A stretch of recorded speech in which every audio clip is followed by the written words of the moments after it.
Ahasuerus, as he's called in the book, or Xerxes the First, is king of Persia. You guys know Xerxes the First? Yeah, this is the guy in the movie 300. All right? Yeah. That movie is based on actual events, but it doesn't tell them in the actual way.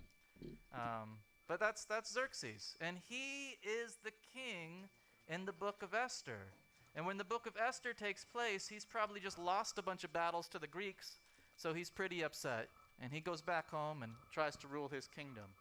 There you can see pictures of him doing his thing. Good Persian king. Next slide. Esther takes place about 50 years after Cyrus the Great had allowed the Jews to return to Jerusalem. There you see the Cyrus cylinder saying people who are taken out into exile by the Assyrians and the Babylonians can go back to their homeland. And the Jews were some of the peoples that went back to their homeland. Well, some of them. The Jews that returned rebuilt the temple. You can read about that in Ezra Nehemiah, or Ezra Nehemiah, if you want to say the proper names and their Jewish ways. But, next slide. Esther and Mordecai, the two heroes of our story, they do not return to Judea. They stay in the Persian Empire. And they try to fit in to Persian society there. You'll note that neither of them have Jewish names that they use in the text. Esther does have another Jewish name, but she goes by her Persian name. Esther, which is based on Ishtar, the Babylonian goddess of love, which you can see there at the top. And then Mordecai is named after Marduk, the Babylonian god, like the chief of the Babylonian pantheon, who beat up the ocean to become god. So, what are these two not quite perfect Jews going to do when the Jewish people get in trouble? Now, Purim, as a celebration, is supposed to be a fun one. Some people call it the Jewish Halloween, because in Purim you're supposed to dress up in costume, and then you come to your synagogue and you have a party and you eat lots of food. Food's coming. I'm bringing you guys some food because you're supposed to eat lots of things. You're supposed to drink lots of things too, but this is PIU, so we can't do that. Maybe calamansi juice or something. Nothing else. And then you're supposed to read the text of Esther, which is what we're going to do for you today. We're going to read you the text of Esther, and then you'll understand where Purim comes from. Now, I said you're supposed to have fun with this, and one of the things you do as we read through is anytime our hero, Mordecai, is mentioned in the text, you're supposed to scream and shout and cheer for Mordecai. So when I say Mordecai, yeah, that's what you're supposed to do. And the villain of the text is a guy named Haman. And every time you hear the name Haman in the story, you're supposed to boo and jeer. So if I say Haman, yeah, it's all right. And now the audience listening to the scripture being read is supposed to cheer so loudly for Mordecai and boo so loudly for Haman that you can't tell what is being read. That's the trick. That's the trick. And then you're supposed to eat and drink and have fun. And here's some food to eat coming in with Samantha. Those guys on the back table, you need to move so she can put food on it. So while we're doing this, go get some food, go eat, and then enjoy celebrating Purim with us as we read through the book of Esther. You just pick what yours is. Thank you. Yeah, okay. Go get food while we read. Oh, for real? Yeah, go get it. It's supposed to be kind of noisy. All right, go forward. We're going to read the story. All right, thank you. The following events happened in the days of Ahasuerus. I'm referring to that Ahasuerus who used to rule over 127 provinces, extending all the way from India to Ethiopia. In those days, as King Ahasuerus sat on his royal throne in Susa the citadel, in the 3rd year of his reign, he provided a banquet for all of his officials and his servants, just like I did for you. See? Nice. The army of Persia and Media was present, as well as all the nobles and the officials of the provinces. He displayed the riches of his royal glory and the splendor of his majestic greatness for a lengthy period of time, 180 days to be exact. When those days were completed, The king then provided a 7-day banquet for all the people who were present in Susa, the citadel, for those of highest standing to the most lowly. It was held in the court located in the garden of the royal palace. The furnishings included linen and purple curtains hung by the cords of the finest linen and purple wool on silver rings, alabaster columns, gold and silver couches displayed on a floor made of valuable stones of alabaster, mother of pearl, and mineral stone. Drinks were served in golden containers, all of which differed from one another.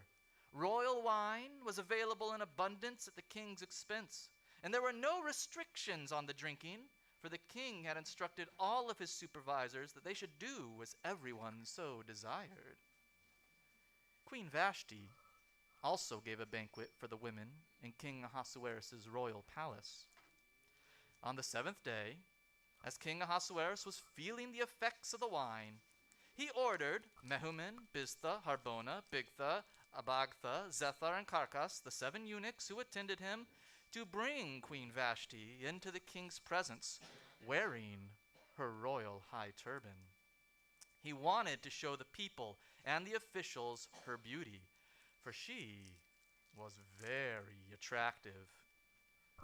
But Queen Vashti refused to come at the king's bidding conveyed through the eunuchs. Then the king became extremely angry, and his rage consumed him. The king then inquired of the wise men who were discerners of the times, for it was the royal custom to confer with all those who were proficient in laws and legalities. Those who were closest to him were Karshina, Shethar, Admatha, Tarshish, Meres, Marsina, and Memucan. These men were the 7 officials of Persia and Media who saw the king on a regular basis and had the most prominent offices in the kingdom. The king asked, "By now, what should be done to Queen Vashti in light of the fact that she has not obeyed the instruction of King Ahasuerus. Ahasuerus? That's you, yeah. Conferred through The eunuchs, yeah. Eunuchs. Yeah, that's all these other guys I listed. Memucan then replied to the king and the officials. The wrong of Queen Vashti is not against the king alone, but against all the officials and all the people who are throughout the provinces of King Ahasuerus. For the matter concerning the queen will be spread to all the women, leading them to treat their husbands with contempt, saying, when King Ahasuerus gave orders to bring That's the women talking. You got to do your Oh. best wives upset at their husband's voice. When King Ahasuerus gave orders to bring Queen Vashti into his presence, she would not come. And this very day, all the noble ladies of Persia and Media who have heard this matter concerning the queen will respond in the same way to all the royal officials, and there will be more than enough contempt and anger. If the king is so inclined, let a royal edict go forth from him, and let it be written in the laws of Persia and Media that cannot be repealed, so that Vashti may not come into the presence of King Ahasuerus. And let the king convey her royalty to another who is more deserving than she. And let the king's decision, which he will enact, be disseminated throughout all his kingdom, vast though it is. Then let all the women who give honor to their husbands, from the most prominent to the lowly. The matter seemed appropriate to the king and the officials, so the king acted on the advice of Memucan. He sent letters throughout all the royal provinces, to each province according to its own script, and to each people according to its own language. And every man should be ruling his family, and should be speaking the language of his own people. When these things had been accomplished, and the rage of King Ahasuerus had diminished, he remembered Vashti, and what she had done, and what had been decided against her. The king's servants who attended him said, Let a search be conducted in the king's behalf for attractive young women, and let the king appoint officers throughout all the province of his kingdom to gather all the attractive young women to Susa, the citadel.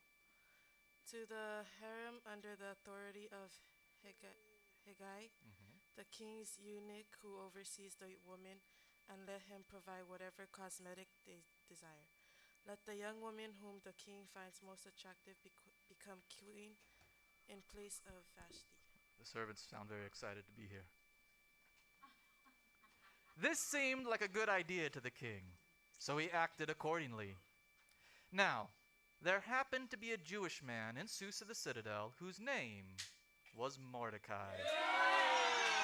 He was the son of Yair, the son of Shimei, the son of Kish, a Benjaminite, who had been taken into exile from Jerusalem with the captives who had been carried into exile with Jeconiah, king of Judah, whom Nebuchadnezzar, king of Babylon, had taken into exile. Now, he was acting as the guardian of Hadassah, that is, of Esther, the daughter of his uncle, for neither her father nor her mother was alive. This young woman was very attractive and had a beautiful figure. When her father and mother died, Mordecai had raised her as if she were his own daughter. It so happened that when the king's edict and his law became known, many young women were taken to Susa the citadel to be placed under the authority of Hegai. Esther also was taken to the royal palace to be under the authority of Hegai, who was overseeing the women. This young woman pleased him, and she found favor with him. He quickly provided her with cosmetics and her rations. He also provided her with the 7 specially chosen young women who were from the palace. He then transferred her and her young women to the best quarters in the harem. Now Esther, no, that's Haman, that's harem. Those are different things. Although we can boo a harem, that's all right. That's Deuteronomy tells us to boo the harem. That's good. Now Esther had not disclosed her people or her lineage, for Mordecai had instructed her not to do so. And day after day, Mordecai used to walk back and forth in front of the court of the harem in order to learn how Esther was doing and what might happen to her. At the end of the 12 months that were required for the women, when the turn of each young woman arrived to go to King Ahasuerus, for in this way they had to fulfill their time of cosmetic treatment, 6 months with oil of myrrh, 6 months with perfume and various ointments used by women, the women would go to the king in the following way. Whatever she asked for would be provided for her to take with her from the harem to the royal palace. In the evening she went in, and in the morning she returned to a separate part of the harem, to the authority of Shashgaz, the king's eunuch who was overseeing the concubines. She would not go back to the king unless the king was pleased with her and she was requested by name. When it became the turn of Esther, daughter of Abihail, the uncle of Mordecai, who had raised her as if she were his own daughter, to go to the king, she did not request anything except what Hegai, the king's eunuch, who was overseer of the women, had recommended. Yet Esther met with the approval of all who saw her. Then Esther was taken to King Ahasuerus at his royal residence in the 10th month, that is, the month of Tebeth, in the 7th year of his reign. And the king loved Esther more than all the other women, and she met with his loving approval more than all the other young women. So he placed the royal high turban on her head and appointed her queen in place of Vashti. Then the king prepared a large banquet for all his officials and his servants. It was actually Esther's banquet. He also set aside a holiday for the provinces and provided for offerings at the king's expense. Now, when the young women were being gathered again, Mordecai was sitting at the king's gate. Esther was still not divulging her lineage or her people, just as Mordecai had instructed her. Esther continued to do whatever Mordecai said, just as she had done when he was raising her.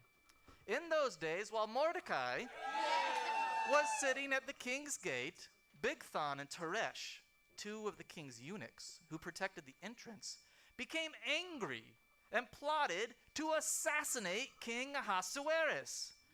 When Mordecai learned of the conspiracy, he informed Queen Esther, and Esther told the king in Mordecai's behalf. The king then had the matter investigated and, finding it to be so, had the 2 conspirators hanged on the gallows. It was then recorded in the Daily Chronicles in the king's presence. Act 2. Sometime later, King Ahasuerus promoted Haman the son of Hammedatha the Agagite, exalting him and setting his position above that of all the officials who were with him. As a result, all the king's servants who were at the king's gate were bowing and paying homage to Haman, for the king had so commanded. However, Mordecai did not bow, nor did he pay homage. Then the servants of the king who were at the king's gate asked Mordecai, they asked, Why are you violating the king's commandment?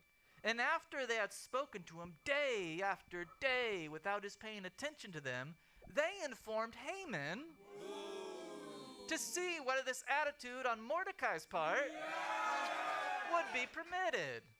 Furthermore, he had disclosed to them that he was a Jew. When Haman saw that Mordecai was not bowing or paying homage to him, he was filled with rage. But the thought of striking out against Mordecai alone was repugnant to him, for he had been informed of the identity of Mordecai's people. So Haman sought to destroy all the Jews, that's the people of Mordecai, who were all in the kingdom of Ahasuerus.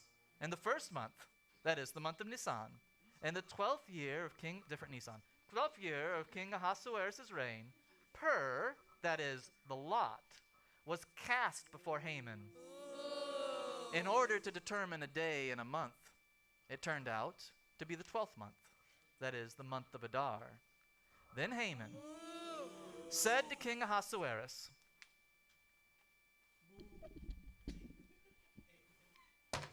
Give me some food. That's not part of the script. There is a particular people that is dispersed and spread among the inhabitants throughout all the provinces of your kingdom, whose law differ from those of all other peoples. Furthermore, they do not observe the king's law. It is not appropriate for the king to provide a haven for them. If the king is so inclined, let an edict be issued to destroy them. I will pay 10,000 talents of silver to be conveyed to the king's treasuries for the officials who carry out this business. So the king removed his signet ring from his hand and gave it to Haman, the son of Hammedatha the Agagite, who was hostile toward the Jews. The king replied to Haman, boo, boo, boo, Haman. Keep your money and do what those people whatever you wish. So the royal scribes were summoned in the first month on the 13th day of the month. Everything Haman commanded was written to the king's satraps and governors who were in every province, and to the officials of every people, province by province, according to its script, and people by people, according to its language. In the name of King Ahasuerus it was written and sealed with the king's signet ring. Letters were sent by the runners to all the king's provinces, stating that they should destroy, kill, and annihilate all the Jews, from youth to elderly, both women and children, on a particular day, namely the 13th day of the 12th month, that is the month of Adar, and to loot and plunder their possessions. A copy of this edict was to be presented as law throughout every province. It was to be made known to all the inhabitants so that they would be prepared for this day. The messengers scurried forth with the king's order. The edict was issued in Susa the citadel, while the king and Haman sat down to drink. The city of Susa was in an uproar. Now, when Mordecai became aware of all that had been done, he tore his garments, put on sackcloth and ashes. He went out into the city, crying out in a loud and bitter voice. Where's Mordecai? Crying out in a loud and bitter voice. Oh, that's good. Yeah, all right. But he went no further than the king's gate, for no one was permitted to enter the king's gate clothed in sackcloth. Throughout each and every province where the king's edict and law were announced, there was considerable mourning among the Jews, along with fasting, weeping, and sorrow. Sackcloth and ashes were characteristic of many. When Esther's female attendants and her eunuchs came and informed her about Mordecai's behavior, the queen was overcome with anguish. Although she sent garments for Mordecai to put on so he could remove his sackcloth, he would not accept them. So Esther called for Hathach, one of the king's eunuchs, who had been placed at her service, and instructed him to find out the cause and reason for Mordecai's behavior. So Hathach went to Mordecai at the plaza of the city, in front of the king's gate. Then Mordecai related to him everything that had happened to him, even the specific amount of money that Haman had offered to pay to the king's treasuries for the Jews to be destroyed. He also gave him a written copy of the law that had been disseminated in Susa for their destruction, so that he could show it to Esther and talk to her about it. He also gave instructions that she should go to the king to implore him and petition him on behalf of her people. So Hathach returned and related Mordecai's instructions to Esther. Then Esther replied to Hathach with instructions for Mordecai. All the servants of the king and the people of the king's provinces know that there is only one law applicable to any man or woman who comes uninvited to the king in the inner court. That person will be put to death unless the king extends to him the gold scepter, permitting him to be spared. Now I have not been invited to come to the king for some 30 days. When Esther's reply was conveyed to Mordecai, he said to take back this answer to Esther. Don't imagine that because you are part of the king's household that you will be the one Jew who will escape. If you keep quiet at this time, liberation and protection for all the Jews will appear from another source, while you and your father's household will perish. It may very well be that you have achieved royal status for such a time as this. Then Esther sent this reply to Mordecai. Go, assemble all the Jews who are found in Susa and fast in my behalf. Don't eat and don't drink for 3 days, night or day. My female attendants and I will also fast in the same way. Afterward, I will go to the king, even though it violates the law. If I perish, I perish. So Mordecai Yay! set out to do everything that Esther had instructed him. Act 3. It so happened that on the third day, Esther put on her royal attire and stood in the inner court of the palace opposite the king's quarters. The king was sitting on his royal throne in the palace opposite the entrance.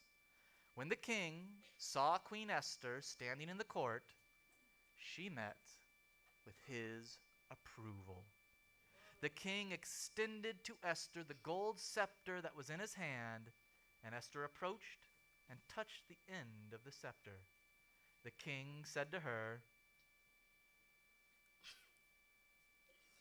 What is on your mind, Queen Esther? What is your request? Even as much as the kingdom will be given to you. Esther replied, If the king is so inclined, let the king and Haman come today to the banquet that I have prepared for him. The king replied, Fine, Haman, quickly, so that we can do as Esther command. Request. Yeah, that's good. So the king and Haman went to the banquet that Esther had prepared. And while at the banquet of wine, the king said to Esther, What is your request? It shall be given to you. What is your petition? Ask for as much as half the kingdom, and shall be done. Esther responded, My request and my petition is this. If I have found favor in the king's sight, and if the king is inclined to grant my request and perform my petition, let the king and Haman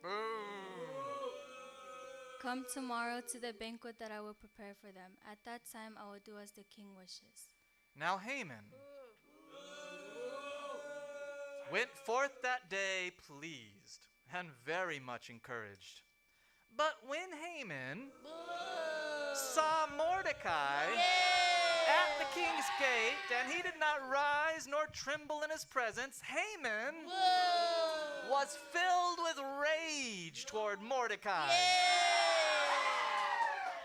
But Haman restrained himself and went on to his home. He then sent for his friends to join him, along with his wife Zeresh. Haman then recounted to them his fabulous wealth, his many sons, and how the king had magnified him and exalted him over the king's other officials and servants. Haman said, Furthermore, Queen Elizabeth invited only me to accompany the king to the banquet that she prepared. And also, tomorrow, I am invited along with the king. Yet all of this fails to satisfy me, so long as I have to see Mordecai, the Jew sitting at the king's gate. Haman's wife, Zeresh, and all his friends said to him, Have a gallows 75 feet high built, and in the morning tell the king that Mordecai. Then go with the king to the banquet contented. It seemed like a good idea to Haman.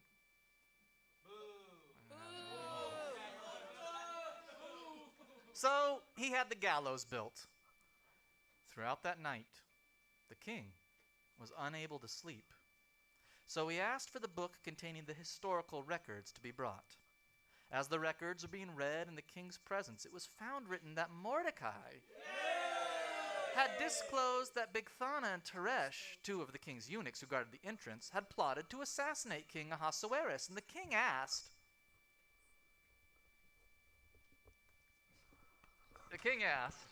after catching the king's breath,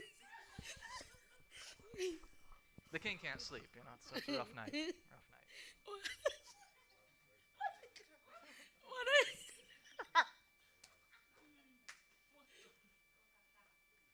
What a great honor bestowed on Mordecai. Yay! Because of this. The king's attendants who served him responded. Not a thing was done for him. The king then said, Who is that in the courtyard? Now Haman had come to the outer courtyard of the palace to suggest that the king hang Mordecai on the gallows that he had constructed for him.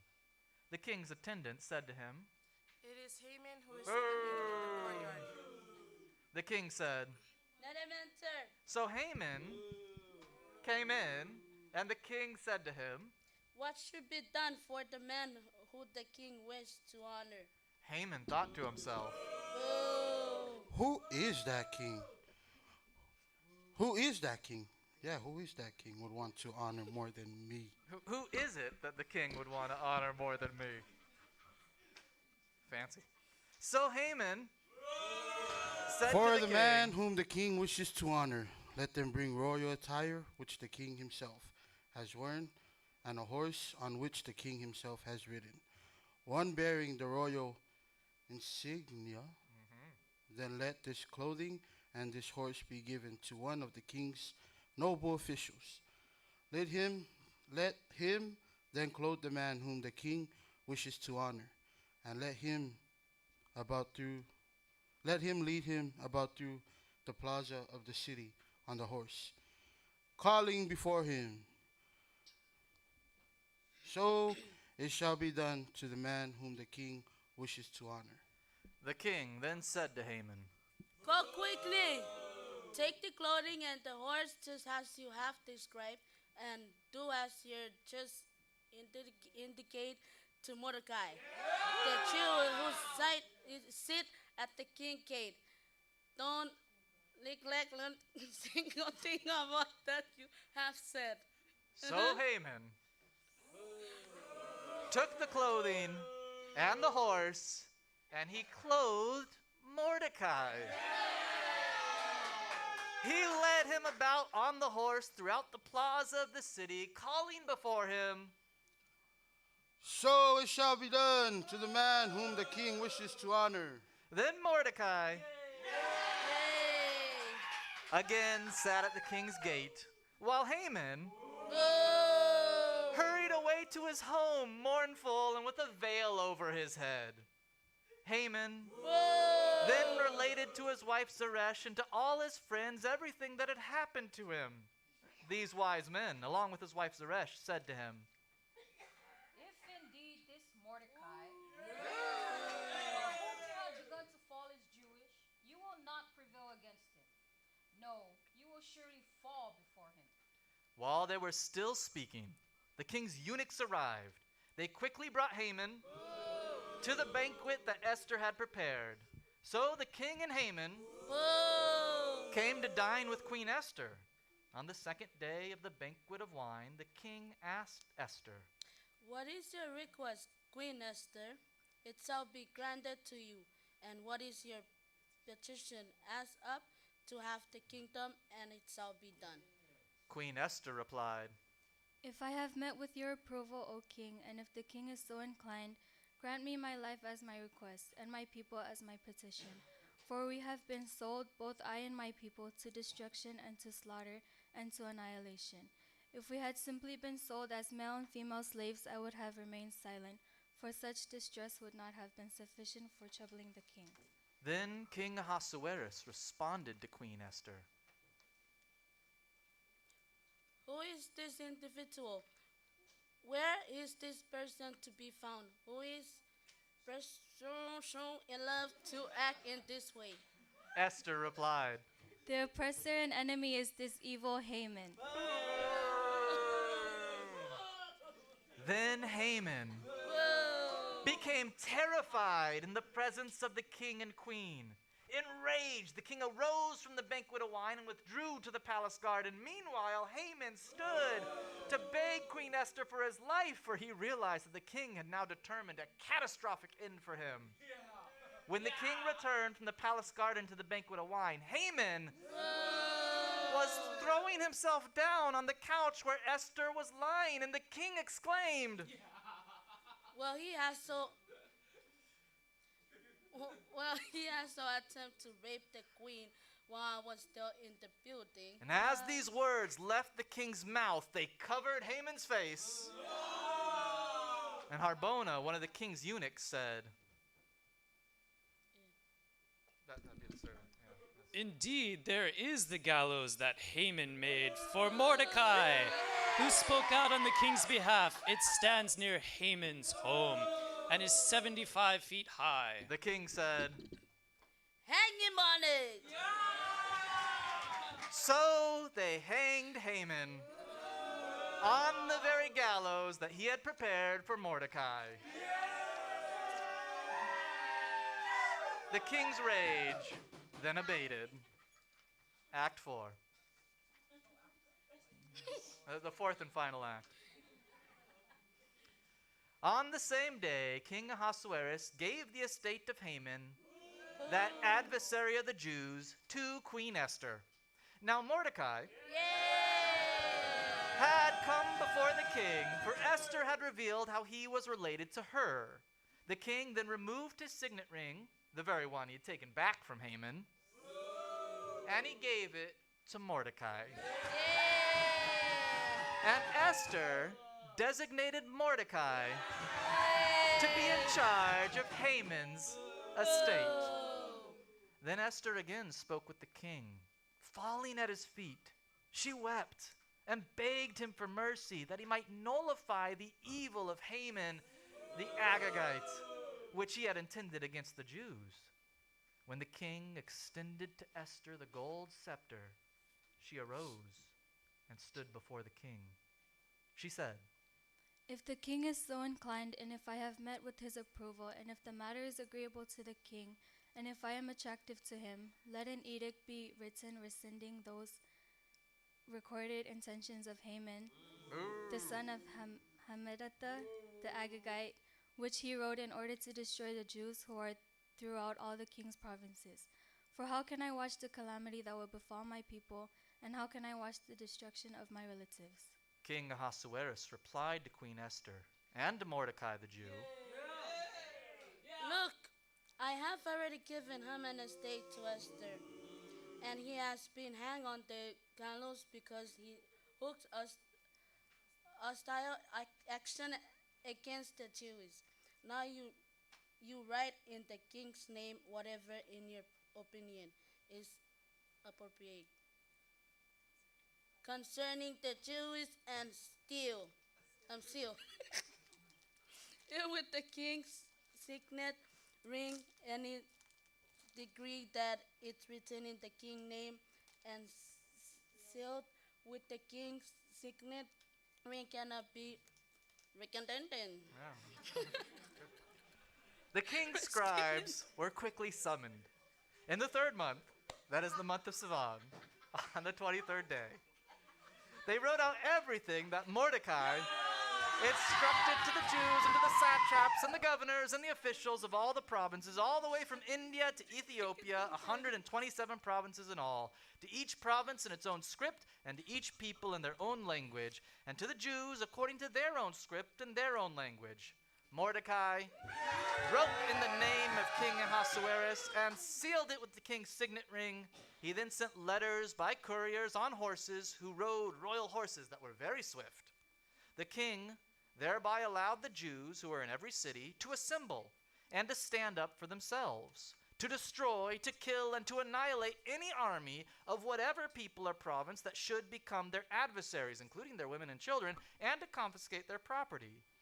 This was to take place on a certain day throughout all the provinces of King Ahasuerus, namely, on the 13th day of the 12th month, that is, the month of Adar. A copy of the edict was to be presented as law throughout each and every province and made known to all peoples so that the Jews might be prepared on that day to avenge themselves from their enemies. The couriers who were riding the royal horses went forth with the king's edict without delay, and the law was presented in Susa, the citadel, as well. Now Mordecai went out from the king's presence in purple and white royal attire, with a large golden crown and a purple linen mantle.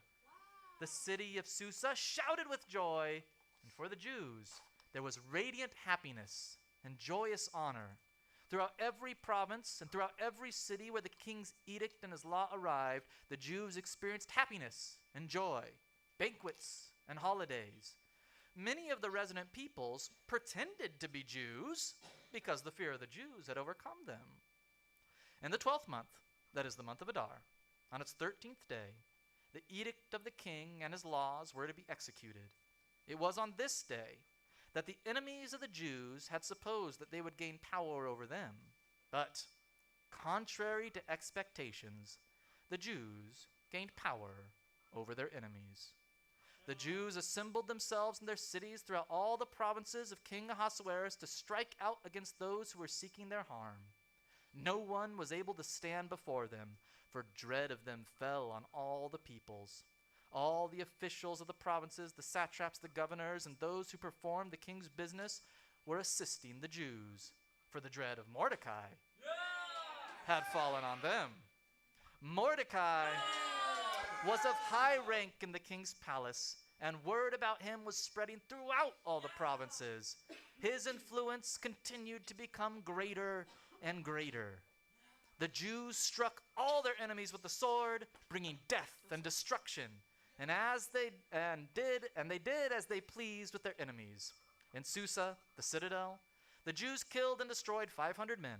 In addition, they also killed Parshandatha, Dalphon, Aspatha, Poratha, Adaliah, Aradatha, Parmashta, Arasai, Aradai, and Vaizatha, the 10 sons of Haman, son of Hamadatha, the enemy of the Jews. But they did not confiscate their property. On the same day, the number of those killed in Susa the citadel was brought to the king's attention. Then the king said to Queen Esther,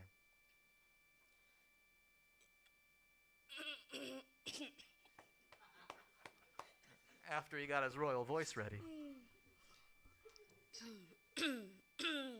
In Susa the citadel, the Jews have killed and destroyed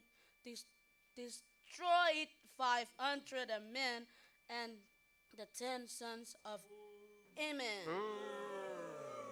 What then have they done in the rest of the king's provinces? What is your request?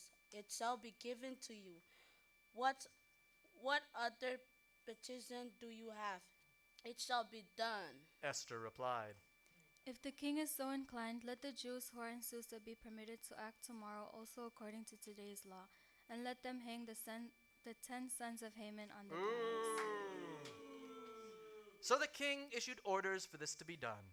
A law was passed in Susa, and the 10 sons of Haman were hanged. The Jews who were in Susa then assembled on the 14th day of the month of Adar, and they killed 300 men in Susa, but they did not confiscate their property. The rest of the Jews who were throughout the provinces of the kings assembled in order to stand up for themselves and to have rest from their enemies. They killed 75,000 of their adversaries, but they did not confiscate their property. All of this happened on the 13th day of the month of Adar. Then they rested on the 14th day and made it a day for banqueting and happiness. But the Jews who were in Susa assembled on the 13th and 14th days and rested on the 15th, making it a day for banqueting and happiness. And this is why the Jews who are in the rural country, those who live in rural cities, set aside the 14th day of the month of Adar as a holiday for happiness, banqueting, holiday, and sending of gifts to one another. Mordecai wrote these matters down and sent letters to all the Jews who were throughout all the provinces of King Ahasuerus, both near and far, to have them observe the 14th and 15th day of the month of Adar each year as the time when the Jews gave themselves rest from their enemies, the month when their trouble was turned to happiness and their mourning to holiday. These were to be days of banqueting, happiness, sending gifts to one another, and providing for the poor. So the Jews committed themselves to continue what they had begun to do and to what Mordecai had written to them. For Haman, the son of Hammedatha, the Agagite, the enemy of all the Jews, had devised plans against the Jews to destroy them. He had cast Pur, that is the lot, in order to afflict and destroy them. But when the matter came to the king's attention, the king gave written orders that Haman's evil intentions that he had devised against the Jews should fall on his own head. He and his sons were hanged on the gallows. And for this reason, these days are known as Purim, after the name of Pur. Therefore, because of the account found in this letter and what they had faced in this regard and what had happened to them, the Jews established as binding on themselves, their descendants, and all who joined their company, that they should observe these 2 days without fail, just as written, and at the appropriate time, on an annual basis. These days were to be remembered and to be celebrated in every generation, in every family, every province, and every city. The Jews were not to fail to observe these days of Purim. The remembrance of them was not to cease among their descendants. So Queen Esther, the daughter of Abihail, and Mordecai, the Jew, wrote with full authority to confirm this second letter about Purim. Letters were sent to all the Jews in the 127 provinces of the empire of Ahasuerus, words of true peace, to establish these days of Purim in their proper times, just as Mordecai, the Jew, and Queen Esther had established, and just as they had established both for themselves and their descendants matters pertaining to fasting and lamentation. Esther's command established these matters of Purim, and the matter was officially recorded. King Ahasuerus then imposed forced labor on the land and all the coastlands of the sea. Now, all the actions carried out under his authority and his great achievements, along with an exact statement concerning the greatness of Mordecai, whom the king promoted, are they not written in the book of the Chronicles of the Kings of Media and Persia? Mordecai, the Jew, was second only to King Ahasuerus. He was the highest-ranking Jew, and he was admired by his numerous relatives. He worked enthusiastically for the good of his people and was an advocate for the welfare of all his descendants. The end.